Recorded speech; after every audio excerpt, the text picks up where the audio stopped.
전원책의 출발 새아침.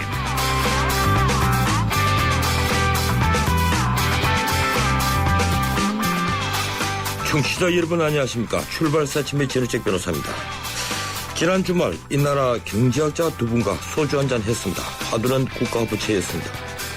예부터 빚으로 떵떵거리며 사는 집을 다들 경멸했습니다. 지금 우리가 딱 그 모양입니다. 중앙정부 부채는 480조를 넘었습니다. 공기업 부채는 작년 말 500조를 넘은 것으로 보입니다. 그런데 기재부 통계는 재작년 말 통계를 아직도 내고 있습니다. 거기에다가 지방자치단체 부채와 지방공기업 부채 100조니 70조니 합니다. 또 있지요. 공무원연금 등 연금 충당 채무도 국가 채무입니다. 이런데도 우리 국회의원들 아직 아무런 반응이 없습니다. 언론만 떠들어댑니다. 복지든 뭐든 퍼주려면 빚을 내야 한다는 걸 국회의원들이 잘 알기 때문입니다. 4월 7일 월요일 순서입니다. 선거가 두 달이 채 남지 않았습니다. 그런데 이번 선거 돈 드는 무상복지 공약으로 공방도 벌이지만 기초선거 공천 폐지 문제로 더 시끄럽습니다. 오늘은 새정치민주연합의 김영환 의원을 일부에서 만나보겠습니다. 우리 주식시장의 가장 큰 손은 국민연금입니다. 그런데 그 연금이 잘 나가는 삼성, 현대차 두 그룹보다 중소형주 매입에 나서고 있습니다.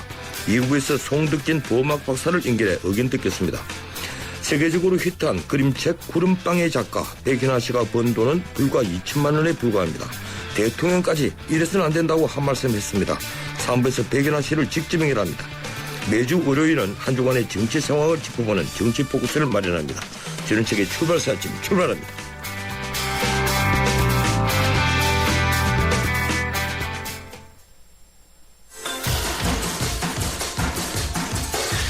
뉴스의 흐름을 짚어드립니다. 뉴스의 가치를 열어드립니다. 출발 새아침 뉴스 브리핑. 뉴스 브리핑 오늘 또 시사평론가 이종훈 박사와 함께합니다. 어서 오십시오. 네, 안녕하십니까. 예, 오늘 조간신문 헤드라인 어떤 것들이 있습니까? 네, 뭐 일단 그 선거 관련한 게 좀 눈에 띕니다. 예. 58대 8에서 24대 42로 수도권 유권자 연령 4년세 대변화. 예. 네, 50대 이상이 많이 늘어났다. 오늘 아침에 제가 읽고 온 뉴스입니다. 예. 네. 그리고 6.4 무공천 운명의 일주일. 예, 뭐 아시겠지만 지금 안철수 공동대표가 박근혜 대통령하고 좀 만나고 싶다. 뭔가 의견을 달라. 이렇게 지금 이야기해 놓은 상태라서 그 관련 내용입니다. 예. 이 사이버 방공망도 구멍, 군 보안 문건 대거 유출. 이런 내용도 있고요. 베이비박스에서 태어난 438명. 이것도 최근에 좀 이슈가 된 그 베이비박스 관련한 내용입니다. 예. 이 삼척에서 이 무인기가 또 발견됐죠? 네, 그렇습니다. 삼척시 하장면 청옥산 그 해발 940m 지점이었다 그럽니다. 약초 채취업을 하는 이모 씨가 이제 신고를 한 거고요. 원래 지난해 10월 달에 처음 발견을 했다 그럽니다. 예. 그런데 아마 이게 그냥 그 북한에서 보낸 거로 생각하진 않았던 것 같아요. 그러다가 최근 이제 무인기가 잇따라 발견되고 보도가 나가니까 지난 3일에 이제 신고를 했다고 그럽니다. 파주에서 추락한 그 하늘색 계열의 무인기하고 같은 기종이라고 합니다. 예. 그런데 삼척이면 한참 후방이지 않습니까? 네, 그렇습니다. 군사 분계선에서 직선 거리로 130여 킬로미터 떨어진 곳입니다. 예. 이 후방으로 꼽히는 이제 강원도 남부 지역에서 발견이 돼가지고 좀 충격을 주고 있습니다. 뭐 이 정도면 이 서해안 지역에서는 오산 뭐 이 정도까지 내려가는 거 아니겠습니까? 예, 그렇죠. 예. 이에 따라서 남한 전역에 이 북한의 소형 무인기가 침투했던 거 아니냐 이런 의혹이 일고 있고요. 이제까지 군은 그 북한이 보낸 것으로 추정되는 소형 무인기 배터리, 엔진 성능 이런 걸 고려할 때 항속 시간이 2시간 남짓.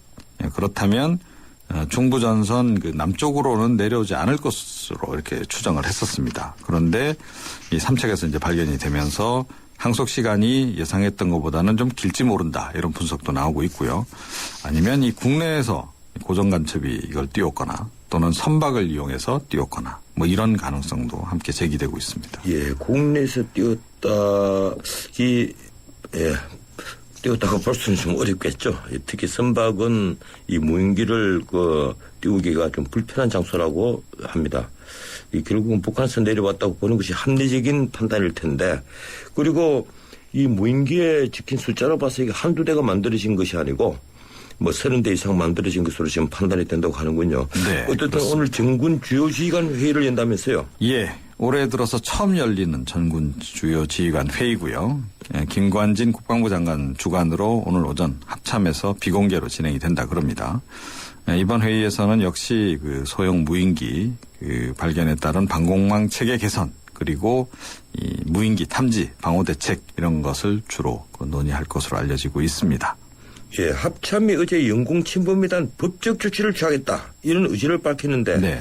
예, 어떤 조치를 취하겠다는 겁니까? 예, 어제 그 소형기 무인 위협 대비책을 이제 합참이 발표를 했는데요. 예. 북한의 소행으로 최종 확인이 되면 영공 침범에 대한 법적 조치 등 여러 조치를 강력하게 취할 것이다, 이렇게 이제 밝혔고, 그 법적 조치로는 군사정전위원회 그리고 국제 민간 항공기구를 통한 항의, 이것이 고려 중인 것으로 알려지고 있습니다. 그런데 아시다시피 정전협정은 북한이 그동안 수도 없이 위반하지 않았습니까? 예. 매번 항의를 했지만 별로 이제 변한 건 없었기 때문에 실효성이 좀 떨어진다. 국제 민간 항공기구를 통한 항의 역시 이게 제재할 수 있는 수단이 딱히 없다는 거죠. 네. 예. 문제는 이 무인기를 적발할 수 있을 이 레이더, 저고도 레이더라고 하죠. 네. 이 저고도 레이더 도입이 시간이 꽤 걸린다면서요. 네. 어제 이제 해외에서 저고도 레이더 도입도 좀 고려하겠다, 이렇게 이제 밝히긴 했는데요. 예. 이게 도입을 결정을 하더라도 전력화하는데 최소한 2년 정도는 걸린다. 엄청난 시간이군요. 네, 그렇습니다. 그리고 이 초저고도 레이더 같은 경우에는 포착할 수 있는 범위가 좀 이렇게 좀 한정적이더라고요. 자, 그러다 보면 이 DMZ 전 지역에 신형 레이더를 배치하려고 하면 상당히 많은 대수가 필요하다는 겁니다. 그만큼 예산이 들어간다는 얘기죠. 그리고 이 중동부 지역, 그리고 동부 최전방 지역은 이 지세가 굉장히 험악하지 않습니까? 산도 예. 많고, 그런 경우에는 계곡 사이로 침투하는 무인기를 신형 레이더로도 탐지하기가 어려울 거다. 이런 얘기가 나오고 있네요. 예, 결국 대책이 없다, 이런 얘기군요. 당분간은 무대책이다. 예. 예, 그렇게 봐야 될 것 같습니다. 예, 참 씁쓸한 소식입니다. 예, 고맙습니다. 오늘 여기까지 듣기로 하죠. 고맙습니다. 네. 예, 지금까지 뉴스 브리핑 이종훈 박사와 함께했습니다.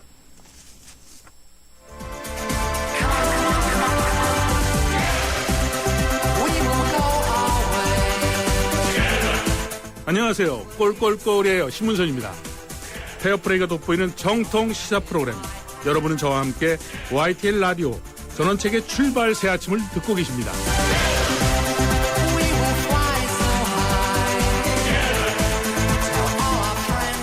지방선거가 2달도 채 남지 않았습니다. 새누리당은 9일 실시하는 제주도지사 후보 여론조사부터 30일 서울시장 후보 선출까지 단체장 후보 선출 일정이 시작됩니다.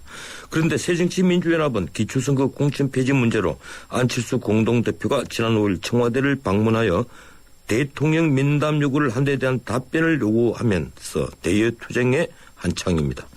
이 국회 본관에서는 이 문제로 20여 명의 국회의원이 농성을 계속하고 있고요. 시청 앞에선 최고위원 3명이 또 농성하고 있습니다. 과연 제1야당이 더 나아가서 안철수 공동대표가 어떤 카드를 쥘 것인지, 또 어떤 카드가 주어질 것인지 평소 쓴소리를 아끼지 않는 새정치민주연합의 중진이죠. 김영환 의원 연결해서 얘기 듣도록 하겠습니다. 전화 연결되어 있습니다. 안녕하세요, 김 의원님. 네, 안녕하셨어요. 예. 지방선거 2달이 채 남지 않았습니다.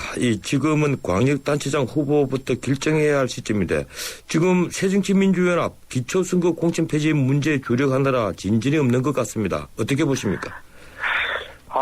정말 답답한 상황이라고 생각하고요. 지금 딜레마에 빠져 있습니다.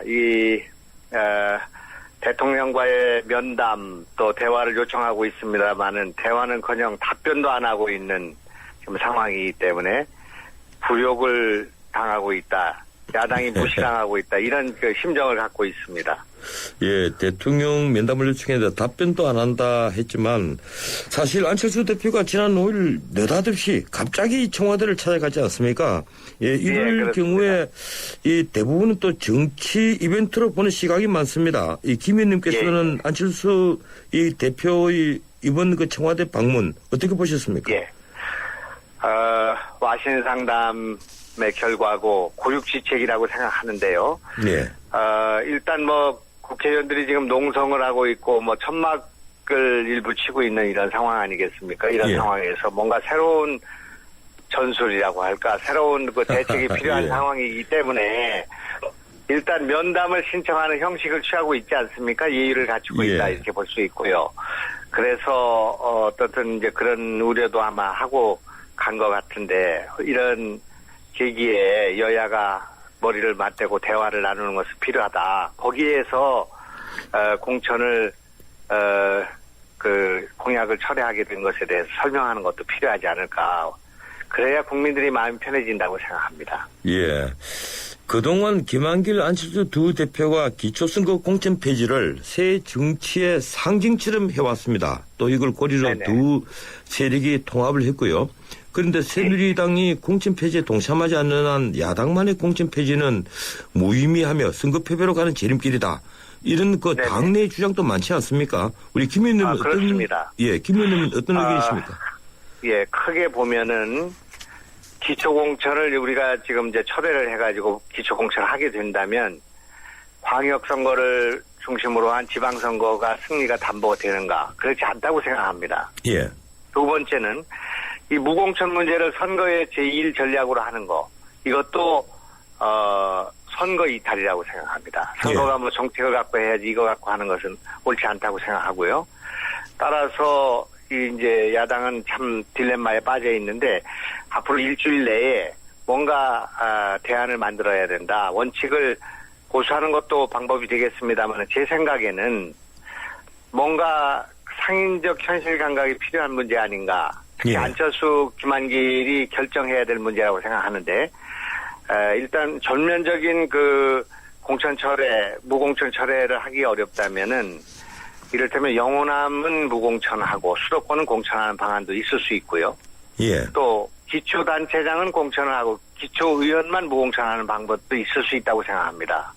그래서 어떻든 이게 지금 큰 쟁점이 돼 있지만은 또한 선거에 결정적인 영향을 주는 문제는 아니라고 생각하기 때문에 이 문제를 빨리 정리하고 가야 된다 이렇게 생각합니다. 예, 우리 김 의원님께서도 그러니까 이 질충설로 나오는 영호남 지역과 텃밭인 영호남 지역에는 무공천 그리고 이 여야가 그 대립을 하고 있는 비영호남 그러니까 수도권과 예. 청천권 강원권에는 그 공천을 하도록 하자 이런 그 절충안을 지금 지지하시는군요. 예. 이게 이제 그 지금 현재 상태에서 가게 되면 예. 이 선거가 전부 이 무공천 문제에 쏠리게 됨으로써 지방자치선거의 그 정책선거가 무산되는 그런 결과가 될 수 있고요. 또한 여당이 지금 아주 그 쾌재를 부르고 있습니다마는 자기들은 공천하고 야당 공천하지 않아서 선거 결과가 나왔을 때 정치권의 그 전국 정색은 물론이고 과연 이것이 국민의 민심을 반영하는 선거라고 볼 수 있겠는가. 이런 면에서 여당도 큰 부담을 안는 문제고 또 대통령 공약을 뒤집는 데서 문제가 생긴 거기 때문에 여야가 합의해야 될 필요가 있고 또 지금 일부에서 얘기되고 있는 기초 무공천을 그 입법화해서 4년 동안 연기하는 방안 같은 것도 검토할 수는 있겠습니다만은 제가 우선 우리 야당의 힘만으로 할 수 있는 것은 역시 그 호남이 우리의 기득권이기 때문에 예. 호남 영남에서의 공천을 하지 않고 수도권에서는 공천을 진행하는 것도 검토해 볼 수 있는 방안이라고 생각합니다. 예. 근데 우리 국민들 여론조사를 한 것을 쭉 한번 훑어보면요. 이 기초선거는 무공천보다는 특히 그 대도시의 구의회 폐지에 더 많은 관심이 있다는 얘기도 있습니다. 그리고 또 진보 세력 내에서도 이 기초선거 공천 폐지가 정당 정치 또 책임 정치 원리에 맞지 않는다. 이런 지적이 있거든요. 며칠 전에 심상정 의원도 그런 얘기를 했고요. 그래서 야당의 기초선거 무공천에 호응이 높지 않다. 이제 이런 결론인데 이 점은 어떻게 보십니까? 이 문제도 정말 국민의 그런 여러 가지 그 구의회 구의회의 그 실효성 또 생산성 이 문제에 대해서 여러 가지 논란이 있기 때문에 예. 이 문제에 대해서도 신중하게 여러 가지 검토가 필요하다고 생각하고요. 그것도 정말 시간이 필요한 일이라고 생각합니다. 그래서 지금 기초무공천 문제가 지금 대선 때 공약으로 다 나와서 국민의 합의가 있었음에도 불구하고 이것이 그 관철되지 않고 있지 않습니까? 예. 그렇기 때문에 이 구의회 폐지 문제 등은 시간을 갖고 충분히 논의할 필요가 있다. 그렇게 생각합니다. 예, 어쨌든 안철수 그 대표가 청와대에 가서 오늘까지 답변을 달라고 요구를 했는데 지금 뭐 네. 아침에 나온 뉴스를 들어보면 청와대는 무응답이 대답이다. 뭐 이런 얘기인 것 같습니다. 그리고 어제 예, 또 예. 윤상현 새누리당 원내수석 대표가 이 안철수 대표의 청와대 방문을 두고 당내 분란을 감추려는 수법이다. 이렇게 호평을 했거든요. 예, 이 청와대 예. 거절이 있는 것이 이제 있을 것이 분명해 보이는데 그렇다면 야당이 선택할 카드가 무엇이라고 생각하십니까? 우선 그 지난번에 최경환 대표의 발언도 있었고 부대표 지금 말씀도 하셨습니다마는 야당을 존중하는 풍토가 만들어져야 된다고 생각합니다. 예. 대통령이 이런 문제들에 대해서 야당이 그 청와대까지 면담을 요청하는 상황에서는 어떤 형태로든 대통령의 언급이 있어야 되고요. 가부간에 예. 또 만나야 될 필요가 있다 이렇게 생각합니다마는 그러나 이제 그것이 다 무산됐을 경우에는 저는 이제 김한길 안철수 의원의 그 상인적 현실 감각이 필요한 시점이다 이렇게 생각합니다. 예. 그래서 이걸 그냥 밀고 가는 것은 할 수 있는 일이고요. 그렇게 됐을 때 당 안에 많은 우려가 있는 것도 사실이고 또 선거를 오랫동안 준비해왔던 당의 기초의원과 기초단체장들이 어려움 겪고 있는 것도 사실이기 때문에 이걸 또 지도부가 잘 알고 있기 때문에 원론만 되풀이할 것이 아니라 뭔가 절충안을 내놓을 필요가 있는 시점이다 이렇게 생각합니다. 예. 이 상인적 현실 감각을 계속 강조를 하시는 거 보니까 결국은 이제 이 공천제로 가자. 이제 이런 주장이시군요. 전면적으로 그렇게 얘기하는 건 지금 현재는 불가능하고요. 다만 어떤 형태로든 이 선거에 나가는 사람들의 부담을 경감할 수 있는 방안을 지도부가 마련해야 된다 이런 생각이고요. 아까 말씀드린 그런 방안도 검토할 수 있다고 생각합니다. 예. 일부 강경파가 지방선거 보이콧을 주장합니다. 이 민병도 의원 또 어제 그저께 그런 얘기를 했던데 이 선거 보이콧 이건 어떻게 보십니까? 네. 전혀 현실성이 없는 안이라고 생각하고요. 예. 또 그래서도 안 된다고 생각하고 다만 이제 지금 현재 야당이 겪고 있는 이 절박감, 긴장감을 반영한 그런 주장이라고 생각합니다. 예, 새정치연합의 이번 이 무공천을 두고 벌이고 있는 강경투쟁 이게 이제 예전에 민주당 강경파의 투쟁 방식을 그대로 답습하고 있는 것 아니냐 이런 식으로 가면 네네. 도민주당이다 이런 얘기가 또 일각에서 나옵니다.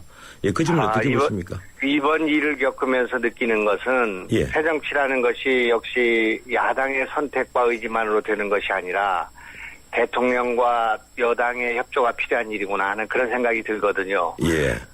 장애투쟁이나 강경투쟁을 하지 않고도 문제를 해결할 수 있는 방안이 있어야 되는데 손뼉이 마주쳐야 소리를 내지 않습니까? 예. 근데 여당이 저렇게 묵묵부답에 야당 무시에 이거는 정말 민주주의의 기본이 파괴되는 일이라고 생각합니다. 대화도 안 되고요. 벽창호 같은 그런 상황에서 야당을 몰아넣고 그냥 죽어라 이렇게 하는 상황이기 때문에 이런 상황에서 야당의 강경투쟁과 강경투쟁하는 의원들을 만류할 명분이 없다고 생각합니다. 예. 그래서 참 이건 불행한 일이고 강경투쟁으로 가서는 안 되는데 그것이 새정치라고 말할 수 없는데 다만 다른 방법들이 마땅하게 찾아지지 않는 것이 지금 고민이라고 생각합니다. 예. 지금 야당은 부인하지만 그동안 합당 과정에서 친노계가 배제된 것은 사실처럼 보이는데요. 그래서 이제 이번 지방선거에서 문재인 의원 선대위원장으로 꼭 모셔야 한다. 이런 목소리가 당 내외에서 계속 나옵니다. 그런데 문 의원 쪽에서는 관심이 별로 없어 보이거든요. 우리 김 의원님께서는 어떤 의견이십니까? 저는 문 의원님 아직 만나지 못 곧 만날 생각입니다만은 예. 선대위원장 맡으실 거로 저는 생각하고요. 예. 제 생각에는. 그리고 지난 혁신과 통합 1년 전인가요? 1년 반 전에 우리가 총선 전에 당을 통합하지 않았습니까? 예. 친노가 중심이 돼서 그때 했을 때 당내가 그런 패권적인 태도를 보인 것이 여러 가지 공천 과정이라든지 당 노선이라든지 이런 것이 선거 패배의 원인이 됐다고 생각하고요. 지금 예. 그 김한길 안철수 진영은 굉장히 취약한 그런 뭐라고 할까 기반을 갖고 있는데 당내에. 예. 그런데 여기서 친노를 배제한다거나 친노를 위축시킨다거나 하는 그런 패권적인 태도를 가지게 된다면 당은 정말 희망이 없다고 생각합니다. 그래서 예. 어떤 계파도 이제 계파를 내려놓을 때가 되었고 또한 누가 지금 당을 주도한다고 할지라도 패권적인 태도를 버려야 된다고 생각합니다. 그래서 뭐 친노를 위축시킨다든지 친노를 뭐 배제한다든지 이런 얘기가 나온다는 것 자체가 당이 잘못 운영되고 있다 이렇게 생각합니다. 예, 그래도 또 대선에서 패배한 분이 선대위원장 맡는다는 게 좀 어불성설 아니냐 이런 당내 지식도 있거든요. 예, 그거는 이제 문재인 의원이 하실 수 있는 말씀이라고 생각하고요. 예. 예, 그럼에도 불구하고 당은 이제 대선에서 이제 수렁에서 헤어나와가지고요. 당이 화합하는 게 필요하고 또 그런 면에서 이제 당은 함께 하는 것을 요청해야 되고 문재인 의원은 이제 대선 패배에 대한 그런 본인이 뭐 책임이 있다 이렇게 생각해서 고사하는 건 있을 수 있는 일이라고 아름다운 일이라고 생각합니다. 예, 새정치연합 지지율이 지난주에 1% 더 하락해서 27%까지 내려간 결과가 나왔는데 이 새누리당과 격차가 자꾸 벌어지네요. 이유를 어떻게 보십니까? 지금 이제 야당이 뭔가 실효성이 있는 대안을 마련하지 못하고 우왕좌왕하고 내부의 네. 분열이 보이는 것처럼 보이니까요. 그러나 이제 제가 볼 때는 여당을 지지하는 층을 제해놓고 1대1 구도가 만들어졌기 때문에 야당 지지라고 봅니다. 그래서 대체적으로 5에서 10% 정도가 야당 지지율이 묻혀 있다. 틀림없이. 예. 그렇기 때문에 선거로 가게 되면은 야당이 정권 심판론은 아니지만은 야당의 견제론 또 야당에 있어야 된다는 균형적인 균형 감각들이 발동을 할 거기 때문에 정당 지지율에 일희일비할 필요가 없다 이렇게 생각합니다. 예, 이 무공천 계속 고집하다가 지방선거에서 패배하면 책임론이 이제 분명히 나오겠죠. 만약에 선거 패배가 된다면 누가 책임져야 한다고 보십니까? 물론 이제 지도부에 가장 큰 부담이 올 거라고 생각합니다만은 네. 제가 볼 때는 뭐 2달 후에 선거 결과는 되게 완승이 어렵고요.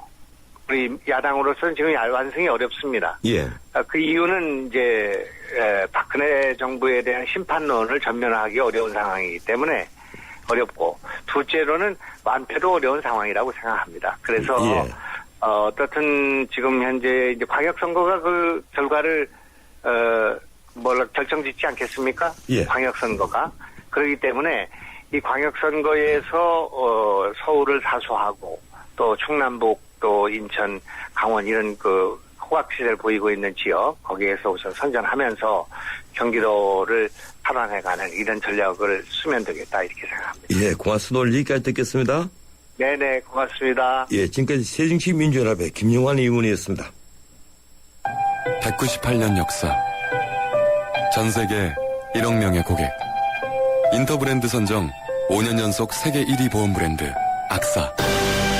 이제 악사가 앞으로의 보험에 대해 새로운 증명을 시작합니다. 보험의 방향이 되다. 악사 다이렉트.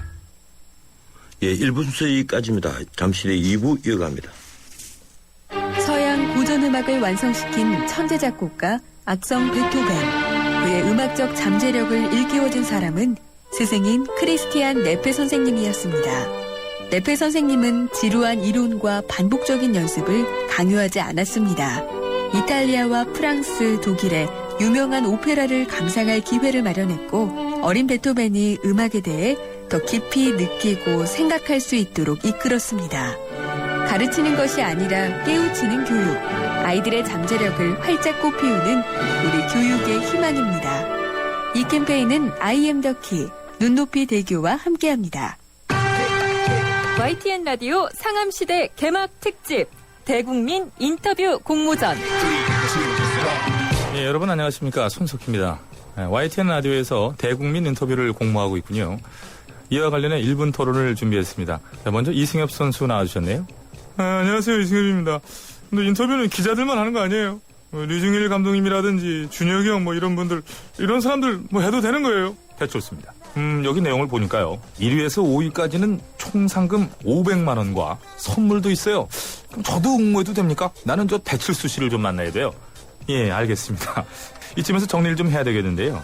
그러니까 내용을 보면 누구나 인터뷰를 할 수 있고 그것이 선정되면 상금까지도 받을 수 있다. 이렇게 정리하면 되는 거죠. 청취자 여러분들의 많은 참여 기다리고요. 1분 토론은 여기까지 하겠습니다. 안녕히 계십시오. 문의사항은 홈페이지 팝업을 참조하시기 바랍니다. 1, 2, 3, 4. Show me what you got.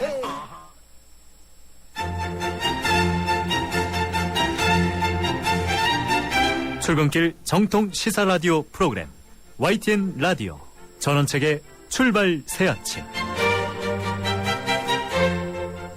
예, 전원책의 출발 새 아침 2부 시작합니다. 지금 시각은 7시 36분 20초 됐습니다. 출근길 도로 정보입니다. 김정윤 캐스터.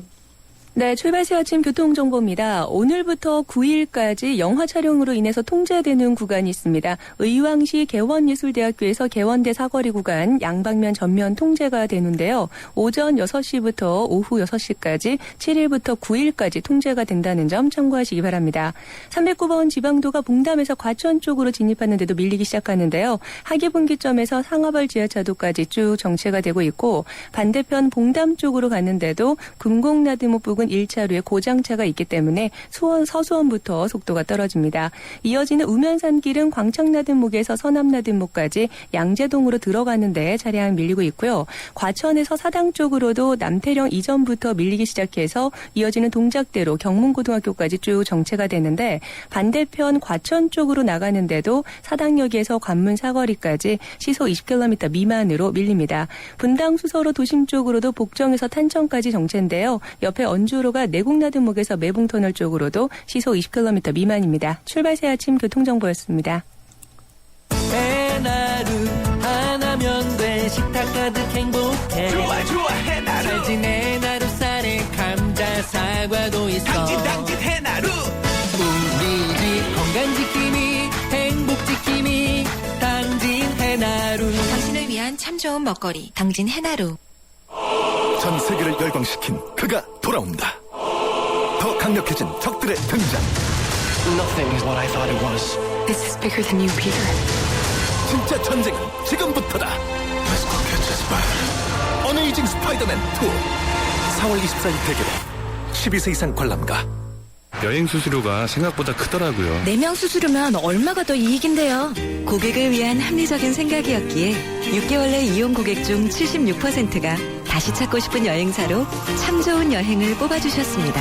불필요한 중간 대리점 수수료가 없는 참 좋은 여행. 대한민국 직판 여행사 참 좋은 여행.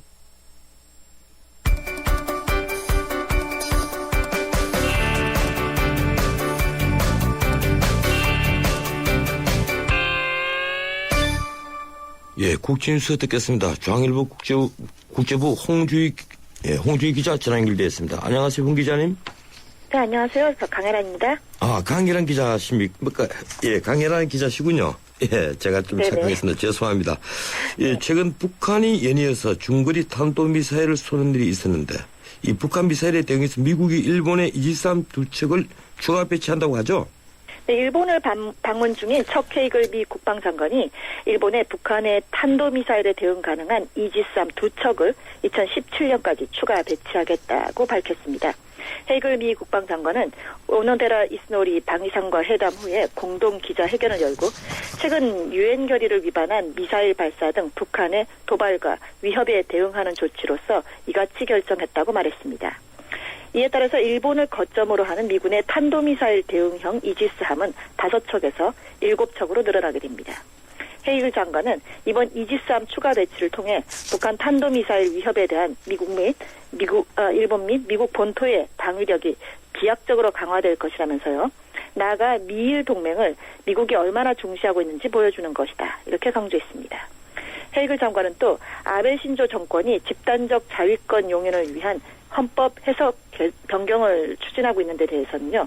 지역 평화 또 세계 안정에 공헌하기 위해서 보다 적극적 역할을 하려고 하는 일본의 자세를 환영한다고 지지하는 뜻을 밝혔습니다. 예, 13년 만에 첫 민주적 정권 이양을 위한 아프가니스탄 대통령 선거가 탈레반의 위협 등 어려움 속에서도 성공적으로 끝났군요. 투표율도 어느 때보다 높았다면서요?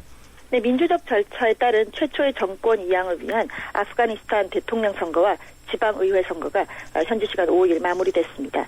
전체 유권자 1200만 명 가운데 700만 명이 투표를 할 정도로 투표율이 60%에 육박했습니다. 이는 2009년 대선 투표율의 2배 수준입니다. 아프가니스탄은 2001년 미군 침공으로 탈레반 정권이 붕괴한 뒤에 하미드 카르자이 대통령이 임시 정부 수반으로서 대권을 맡은 뒤에 2004년과 2009년 두 차례 연임을 했습니다. 카르자이는 헌법의 삼선 금지 조항에 따라서 물러나게 됐고 이번에 후임을 뽑게 됐는데요. 이 대선 후보로 8명이 나섰고요. 부통령 후보에는 사상 처음으로 여성이 2명 입후보하기도 했습니다. 지금 중간 개표 결과가 진행 중인 가운데 초반 압둘라 전 외교장관과 아슈라프 가니 전 재무장관의 각축이 벌어지고 있다고 합니다. 최종 투표 결과는 24일께 나오는데요. 과반 득표에 실패한다면 1, 2위 후보가 다음 달 28일 전에 결선 투표를 치르게 됩니다. 예, 고맙습니다. 오늘은 여기까지만 듣겠습니다. 예, 다시 한 번 더 이름을 체크하게 돼서 죄송하다고 말씀드리겠습니다. 고맙습니다. 감사합니다. 예, 지금까지 중앙일보 국제부 강혜란 기자였습니다. 뉴스를 창조하는 시사 프로그램, 뉴스를 풀어내는 시사 프로그램, 전원책의 출발 새 아침.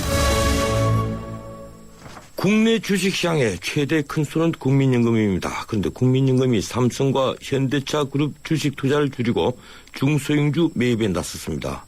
6년 만에 4대 그룹 주식 투자 비중이 준 겁니다. 그것도 작년 58%에서 52.5%로 무려 5.5% 낮아진 건데요. 그중에서도 삼성, 현대차만 줄인 겁니다. 이 국민연금은 국민 노후를 위해서 기금을 안정적으로 운영할 의무가 있는데 이번 투자 기조의 변화를 어떻게 평가해야 하는지 전문가 의견 듣겠습니다. 자유경제원 제도경제실장이죠. 송득진 보호막 박사 전화 연결됐습니다. 안녕하세요, 송 박사님. 안녕하세요. 자유경제원의 제도경제실장 송덕진입니다. 예, 이 국민연금이 운용하는 총 자금이 얼마며 그중에서 국내 주식에 투자한 금액이 얼마며 또 운용자산 중에서 비중이 몇 %를 차지합니까? 예, 지금 대한민국 국민연금은 글로벌 자금시장에서 슈퍼갑이라고 불립니다. 예. 일본, 노르웨이, 네덜란드 다음으로 세계 4대 자산 규모를 자랑하고 있는데요. 세계 네 번째군요. 예. 국민연금공단 기금운용본부에 따르면 2013년 말 기금의 순자산이 427조로 집계됐습니다. 예. 이 가운데 주식 비중이 전체 30% 정도 돼가지고 128조 3천억을 차지하고 있고요. 예. 국민연금은 작년에 국내 주식과 채권에 투자해서 한 4.14% 정도의 수익률을 좀 올렸습니다. 예. OECD 통계를 보니까 국민연금이 2008년도부터 2012년도까지 연평균 한 5.9% 정도를 차지하고 있는데 이 수치는 멕시코의 사회보장기금 6% 다음으로 차지를 하고 있어서 상당히 글로벌 시장에서는 수익률을 높게 나타나는 걸로 나타나고 있습니다. 예, 그렇지 않아도 제가 좀 여쭤보려고 했는데 작년 국민연금 운용자산 수익률이 4.2%로 사학임금 3.94% 그리고 공무원연금 3.5%보다 꽤 높더라고요. 예. 그러면 이 정도 같으면 그 수미양가 이렇게 채점할 때 수 평가를 해야 되겠군요. 기금의 운영은 수익률이 많으면 많을수록 좋지만 지금 현재 다른 글로벌 연금에 비해서는 높게 나타나고 해서 평가로 봤을 때는 높은 점수라고 할 수 있겠습니다. 예.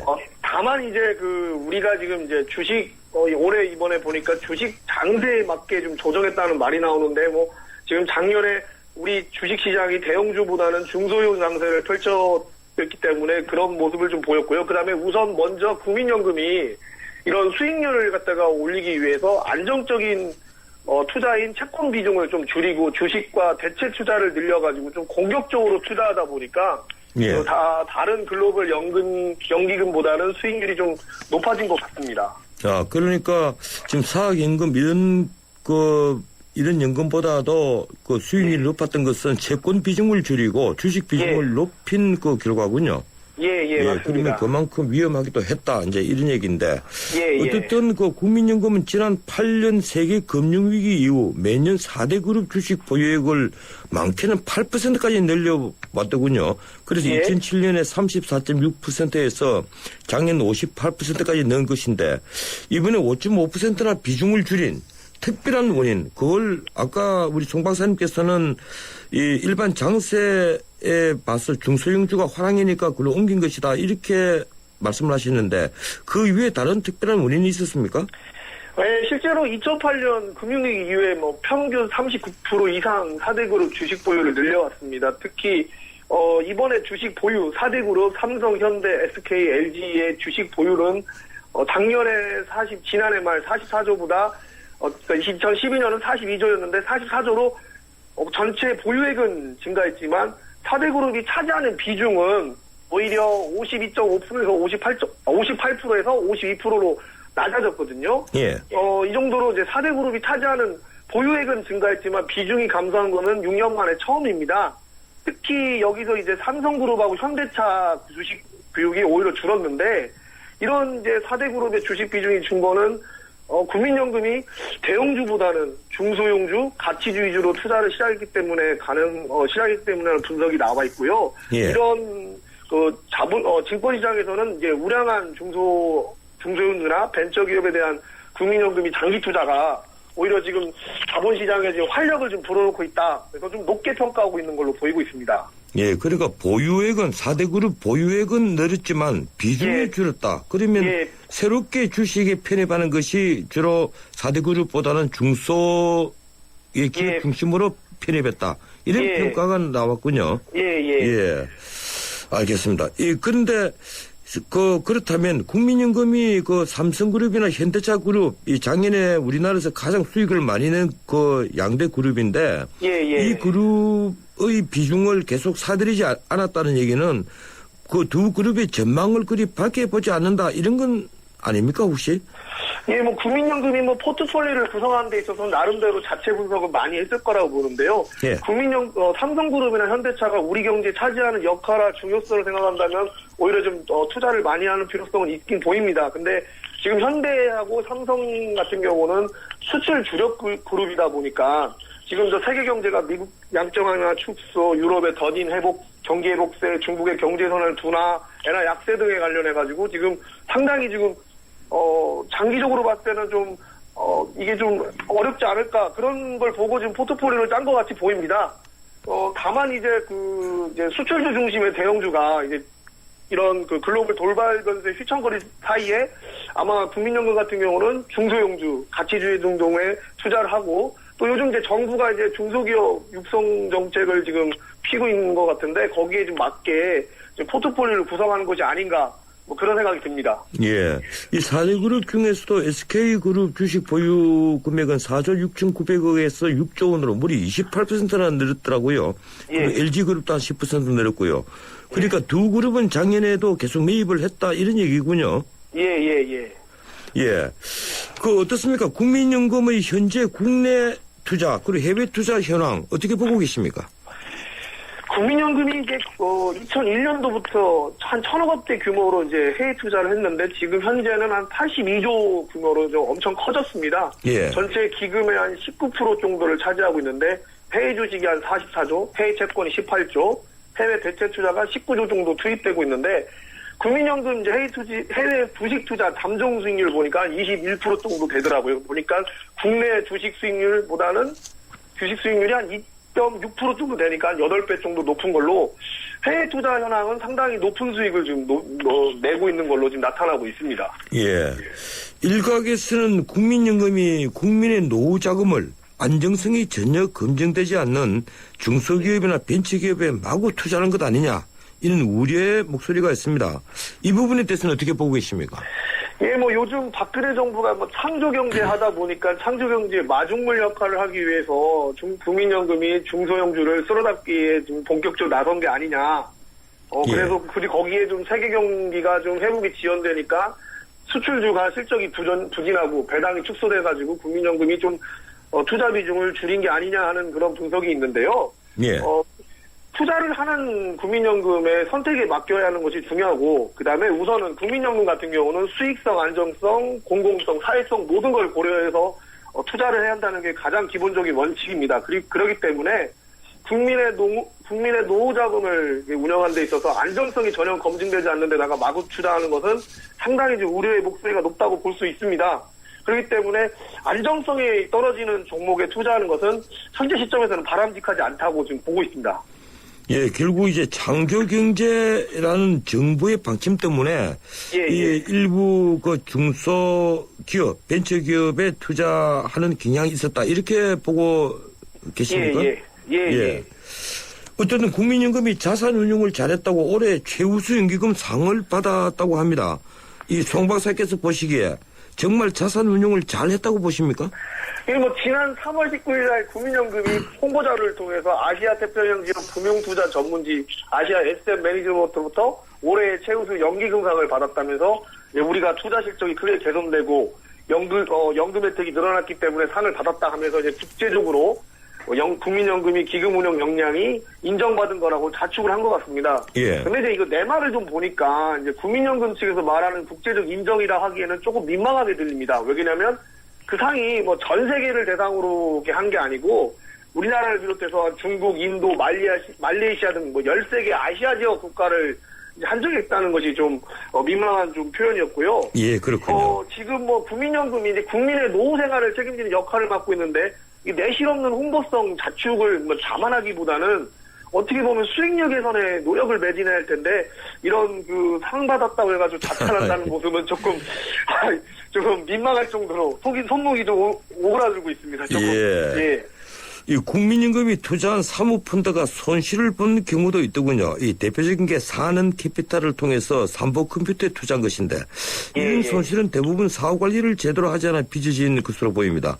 국민연금의 주식 투자를 전문적으로 검증하는 기관이 있습니까? 국민연금의 주식 투자를 전문적으로 검증하는 기관은 좀 전무한 것 같고요. 국민연금이 지난 2007년에 190억 원을 정도를 그 삼보 컴퓨터에다가 투자했는데 그때 업무 집행기관이 사는캐피탈이었습니다. 그때 이제 제대로 관리를 하지 않아가지고 손실을 입어가지고 이런 문제가 발생했는데 국민연금이 이제부터 뭐 사모펀드 투자기업 관리를 좀 소홀히 해가지고 발생하는 손실에 대해서 적극적으로 대응하겠다면서 이제 사후 관리를 강화하려는 움직임을 지금 보이고 있는데 이제 우선 문제는 기금운용본부에서 사모펀드 전담 인력 확충이 필요한데 여기에 대해서 지금 그렇게 뭐 매력적인 지금 뭐 방안이 없는 것이 좀 안타깝다고 볼 수 있고요. 아무래도 지금 이 사모펀드 같은 경우는 위험성이 높기 때문에 사후 관리가 상당히 필요한 건데 이 부분에 대해서는 상당히 좀 고려를 좀 해야 하지 않을까 그런 생각이 듭니다. 예, 이제 시간이 다 됐는데 이 국민연금이 기업의 경영활동에 의결권 행사하고 있습니다. 이 부분 찬성하시는 겁니까? 예, 연금을 가지고 의결권을 찬성한다는 것은 우선 뭐 시장경제 원칙을 심각하게 훼손하는 것으로 그 정부가 간치를 통해서 기업들을 길들이게 한다는 것밖에 보이지 않거든요. 예. 국민연금이 일종의 어떻게 보면 강제저축이라 보니까 국민의 재산이고 정부는 어떠한 권리로 해가지고 국민연금을 통해가지고 경제를 장악한다는 것은 이해할 수가 없습니다. 그래서 국민연금을 통해서 기업을 통제한다는 것은 국민도 이걸 위임한 적도 없고 합의한 적도 없기 때문에 국민연금 같은 경우는 주주권 행사를 통해서 기업의 자율성을 심각하게 침해한다기보다는 어떻게 하면 지금 2060년에 지금이 지금 고갈된다고 하는데 예, 알겠습니다. 어떻게 할 건지 그런 대안을 만들면 수익률, 안정성 운영 이런 것들을 고려하지 않을까 그런 생각이 듭니다. 예, 고맙습니다. 여기까지 듣겠습니다. 예, 감사합니다. 예, 지금까지 자유경제원 송득진 보막박사였습니다. 찬란한 4월의 봄은 무엇을 타고 올까요? 봄은 쉐보레를 타고 오죠. 쉐보레 런칭 3주년 기념 빅 러브 페스티벌. 스파크 최대 3년 무이자 할부, 말리부 캡티바 올란도 최대 3년 1.9% 할부, 차종에 따라 최대 100만 원 할인. 봄 타지 말고 쉐보레 타세요. Chevrolet, find new roads. 홈페이지 참조 4월 30일까지. 우린 온라인으로 펀드를 사지, 다양한 펀드를 만나지. 어디서? 에이블 펀드 마켓. 전문가의 컨설팅을 받지. 펀드 수수료 50% 할인되지. 온라인 펀드 생활의 시작. 12월 31일까지 홈페이지 참조. 에이블 현대증권. 원금 손실에 유의하세요. 두통 탈출 한잔 쇼. 요즘 애들 숙제 받으느라 머리가 너무 아파요. 애들 숙제는 펜으로 jar, 두통은 펜잘로 jar. 잘하면 풀리는군요. 두통의 jar, 빠르게 jar, 펜잘기가 딱인 거죠. 쌍리통엔 펜잘 레이디. 예, 출발사 아침 2부 함께 하셨습니다. 8시 뉴스 들으시고 8시 10분에 다시 오겠습니다.